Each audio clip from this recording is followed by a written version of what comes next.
Same question. If he ever felt challenged in college, and I'll ask you that same question. Challenged in college? In what way?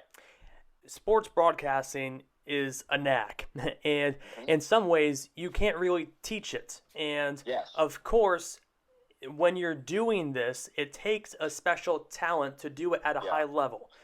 Did you feel like, again, no disrespect to any college that is teaching sports broadcasting, but it takes a special talent to do it at such a high level, like what Ken is doing in his way, and what you have done throughout your entire career? Yeah, that's a very good question, Alex. And when I first heard tapes of myself, when I was 18 years old as a freshman at Syracuse University, where the Newhouse School of Public Communications, both print journalism and broadcasting, Heard that you could actually do a good Vince Scully impersonation. Well, I don't know where you heard that. I think that's actually a terrible, terrible lie. But I thought about the first time I ever walked in to Dodger Stadium, and I heard Vin on the loudspeakers. And this is what he said. They had a taped announcement for fans. So it was like, so fans, welcome to Dodger Stadium. It's another beautiful night for baseball. And remember, at Dodger Stadium, you can keep any foul ball you catch, and there are no handguns allowed at Dodger Stadium. And I'm thinking, what a wonderful announcement that was. But I was told to keep my handgun at home by Vince Scully. Don't bring it into the ballpark. In terms of your career, at the age of 14, you worked in a press box for the very first time, calling high school football on KLIC radio in Monroe along with your father. At that moment in time, did you think that you would be where you are today, knowing about the career that you had? Yes. I absolutely knew this was where I was going to be. Ray, my last question for you is simple. At the end of the day, you will always have someone take the stance, no matter what Pete Rose did was unethical and should never be reinstated and or be eligible for the Baseball Hall of Fame. What do you say to those people that take that strong stance of saying what Pete did was unethical and should never be reinstated in the game of baseball? I'm not a Pete Rose apologist.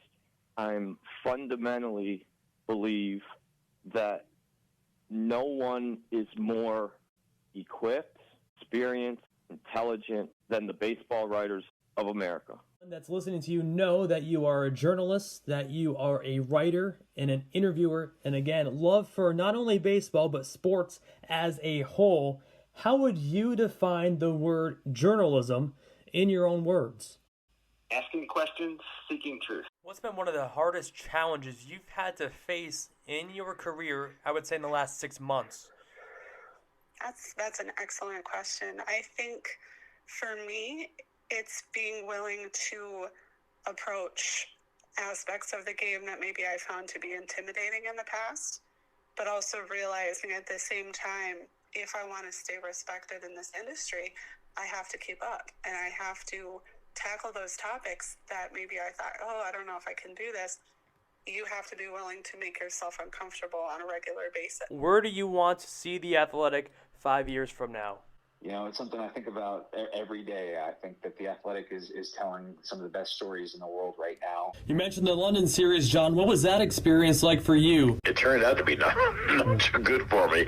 I had 2 flights in 3 days. It was exciting to be there. The games were ridiculous. You know, there's if you want like offense, you got to love those 2 games. If the ball was hit on this artificial turf, and it wasn't right at you, you had no chance. The ball be hit, boom, scoot to the wall.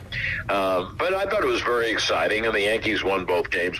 I was really sick when I came back, and that's when I took off the 4 days, and people thought I was dying. But I really just took 4 games off, and that helped immensely, and I was fine for the rest of the year. Were you surprised by the outreach of people? Unbelievable. Across the country. You know, I'm just a local yokel on the radio in New York for the Yanks.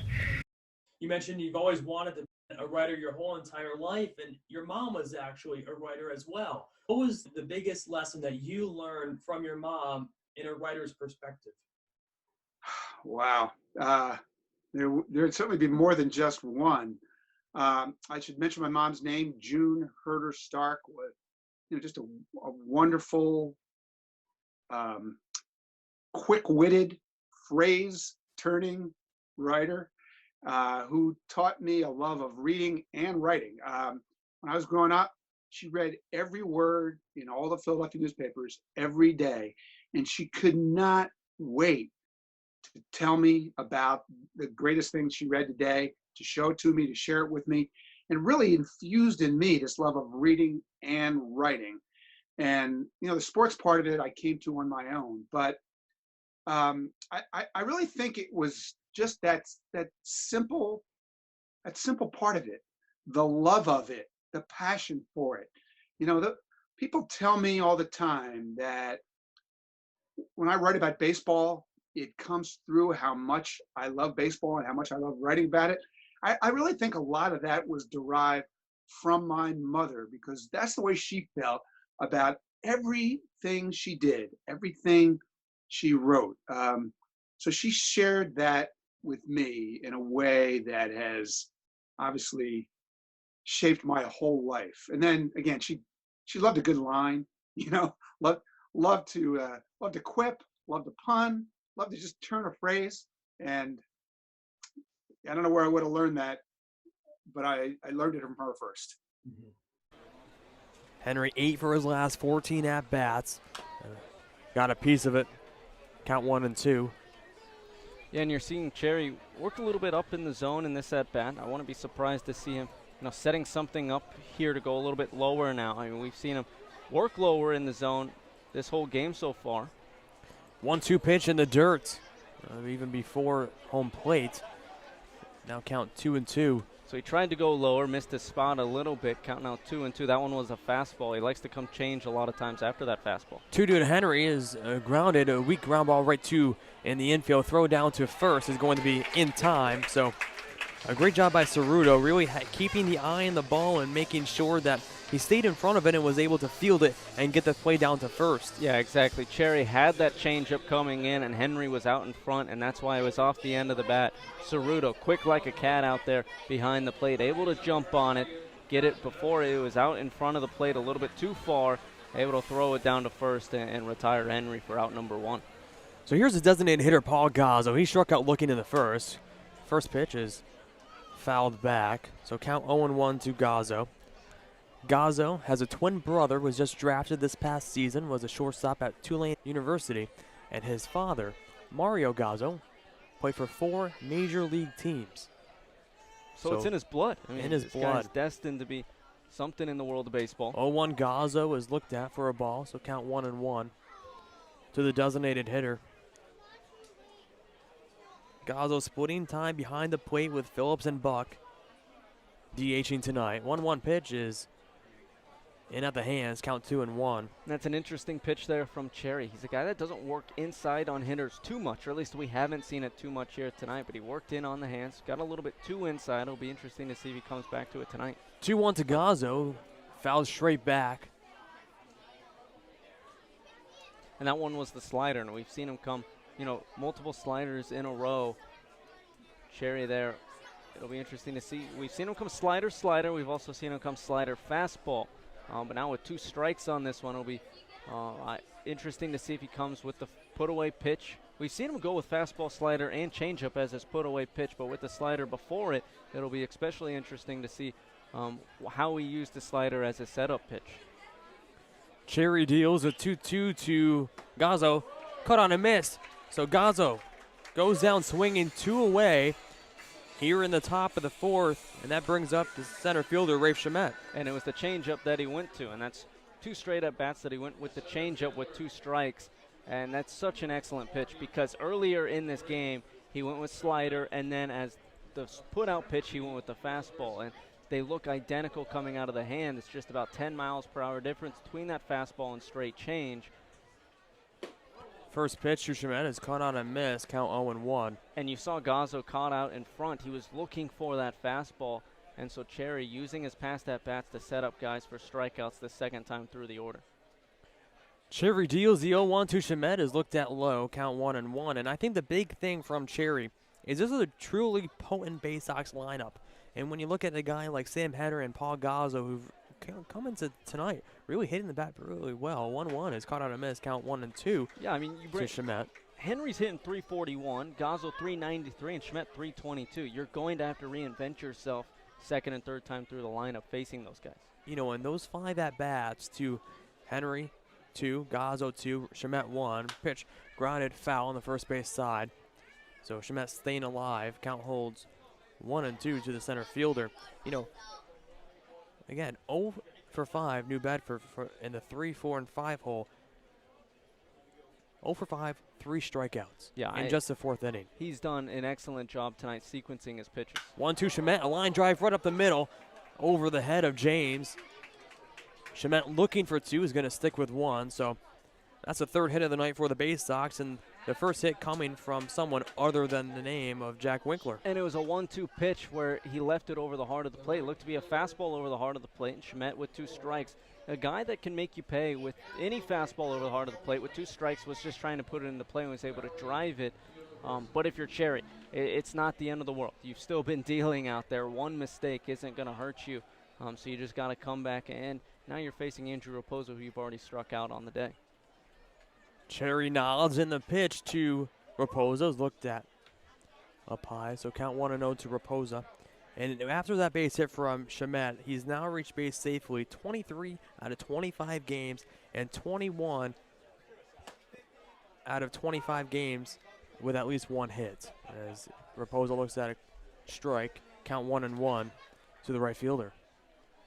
Yeah, I mean, you look at those guys and how talented they are. Is Shemet being one of them for New Bedford? Scott Holzwasser comes to mind, Chris Hamilton for the goals, and they are just such staples in the lineup that these teams just rely on to be those catalysts for offensive success. And, you know, having them out of the lineup, or, you know, if they're having an off day, a lot of times the offense stumbles with them.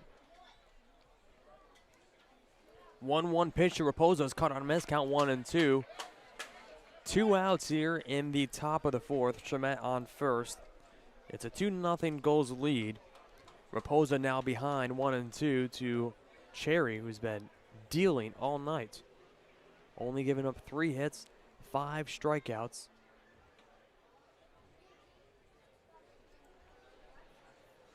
Cherry looking on, and the pitch is caught on a miss. Raposo goes down swinging to end the inning on the 6th strikeout of the night from Cherry. So after 3.5 of play here at Cardinals Field, score still 2-0 goals here on the NECBL Broadcasting Network. And I know you guys are talking about Jordan Booker, and rightfully so. But this is the guy that you're talking about, the character and the leadership that Coach Cabral has said about him. Now, this is the key point. You know, outside and off the court, Jordan Booker is working a full-time job at a fast food restaurant right down the street.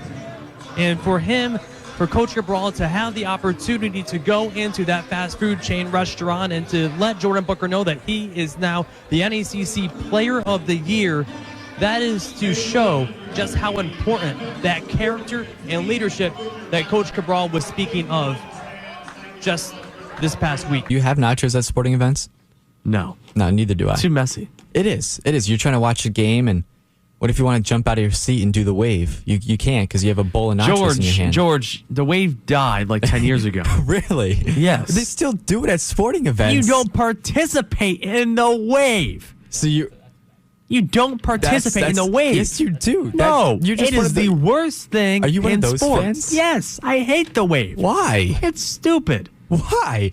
It's like I go to Yankee Stadium once a year pretty much, and I go watch a game. The best thing to do is do the wave, unless they shout chicken bucket. That's always fun when they do the chicken bucket thing. They don't do the wave at Yankee Stadium anymore. Yes, they do. No. Yes, they do. And they do it at Fenway Park for every game.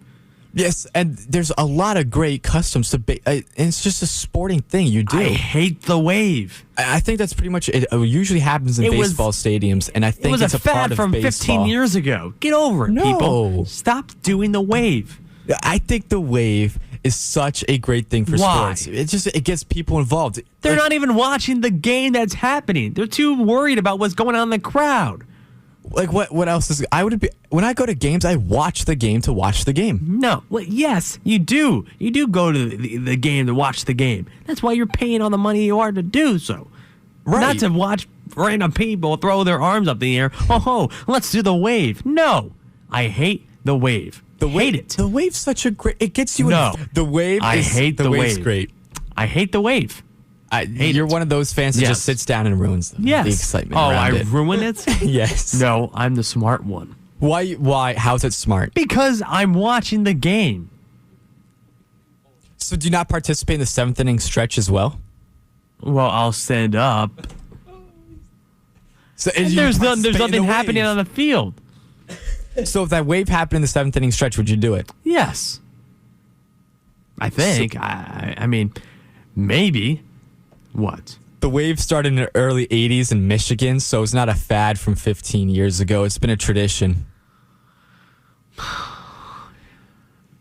1980s was, I mean, almost 30 years ago. No, over 30 years ago. Yeah. Over 30 years. There we go. Almost 40. Almost 40. We're 40 3 months into a new decade. Anyways, no, the wave, I feel like, should have left time like 10 or 15 years ago. I hate the wave.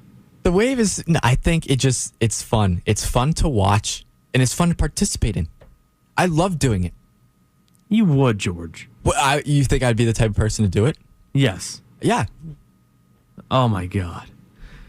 George is currently waving.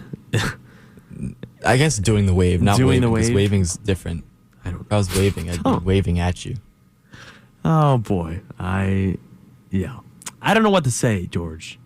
You disappointed me this morning. What do you in mean? many ways. How did I disappoint? You disappointed me in many ways, All right. and Austin agrees with me. Okay. Yeah. Austin definitely agrees.